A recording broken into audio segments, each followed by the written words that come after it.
Bonjour, on va voir dans cette vidéo la réalisation du troisième exercice.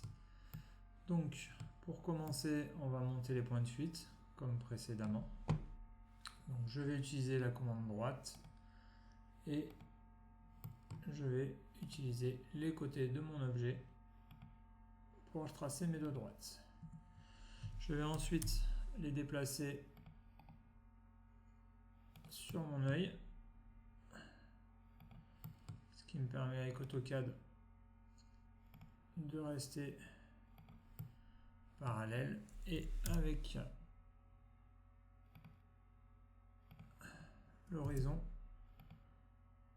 je peux donc monter mes points de fuite. Ce que je vais faire, c'est que je vais aller copier les points de fuite déjà tracés sur l'exercice précédent.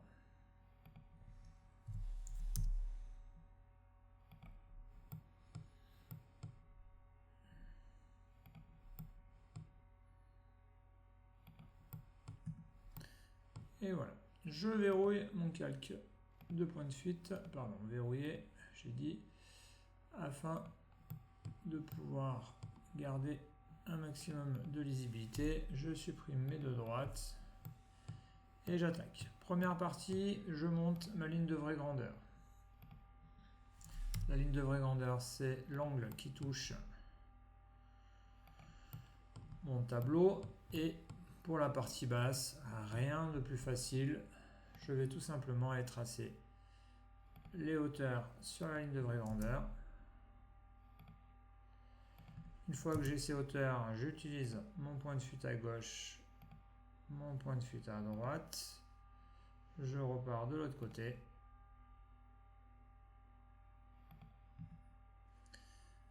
Je vais descendre la fin de mon volume. Donc pour ça, je trace une ligne là et une ligne là. Je demande à AutoCAD d'ajuster par rapport à mon tableau, comme ceci, et je descends deux lignes verticales pour les positions des éléments. Je vais donc pouvoir facilement tracer les faces à ce niveau-là. Une première face, je me suis trompé sur ce point-là.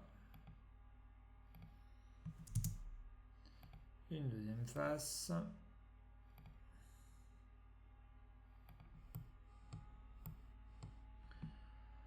Pour la fin du cube, je m'en occuperai à la fin et je vais m'occuper du deuxième cube. Alors le deuxième cube, ce que l'on doit comprendre, c'est que pour aller de là à là, je ne peux pas tracer directement l'élément au niveau de mon tableau. Bien évidemment, je vais pouvoir trouver sa position, mais je ne pourrai pas trouver sa hauteur directement. Pourquoi? Parce qu'en fait, il va falloir que j'utilise un point intermédiaire qui correspond au prolongement de cette ligne là. Donc je vais commencer par aller prolonger cette ligne là sur mon esquisse.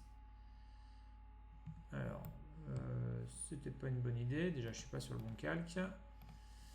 On va prendre un dessin de droite, et maintenant que j'ai tracé cette droite, je vais commencer à trouver la position de cette droite. La position de cette droite, donc toujours la même technique, je vais chercher avec mon œil. Je vais ensuite ajuster par rapport à mon tableau. Et j'ajuste cet élément-là. Ma droite, je n'en aurai plus besoin, mais on va la garder pour bien comprendre. Et j'amène ici. J'ai donc trouvé, avec ce point-là, la position de mes hauteurs. Donc j'ai une réduction grâce à ce point de fuite-là. Du coup, la hauteur, maintenant, elle est ici. Maintenant que j'ai fait une hauteur sur cette direction-là, je vais partir et je vais maintenant pouvoir aller chercher à cet endroit-là la position. Donc là, je viens bien aligner avec mon œil. L'alignement de mon œuvre, je l'ajuste toujours par rapport à mon tableau. Et je descends la ligne ici.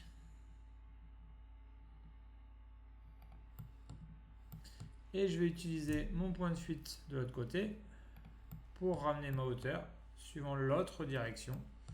Ce qui va me permettre d'avoir le bas du volume du haut. Pour tracer l'autre partie du volume du haut, je fais toujours la même technique. J'aligne avec mon œil. Je vais gagner du temps pour en faire deux d'un coup. Hop. Je vais ajuster par rapport à mon tableau ces deux lignes-là.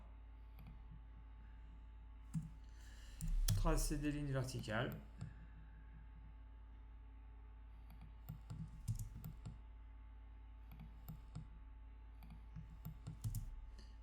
Et je vais tracer par rapport à mes points de fuite. Là, c'est déjà tracé. Pour la partie haute, je suis obligé de faire exactement la même méthode. Je l'amène dans un premier temps sur ce point-là. De ce point-là, il faut que je l'amène suivant ce point de fuite-là à la position ici. Et de la position ici, je la ramène sur ce point-là. Hop, pardon, j'ai cliqué à côté. Sur ce point-là. Et du coup, je vais pouvoir tracer ma ligne à cet endroit-là. Maintenant que cette partie-là est faite, on va pas se mentir, le reste de l'exercice est extrêmement simple. Il ne vous reste plus qu'à, normalement, on a tous les points qui permettent de terminer l'exercice.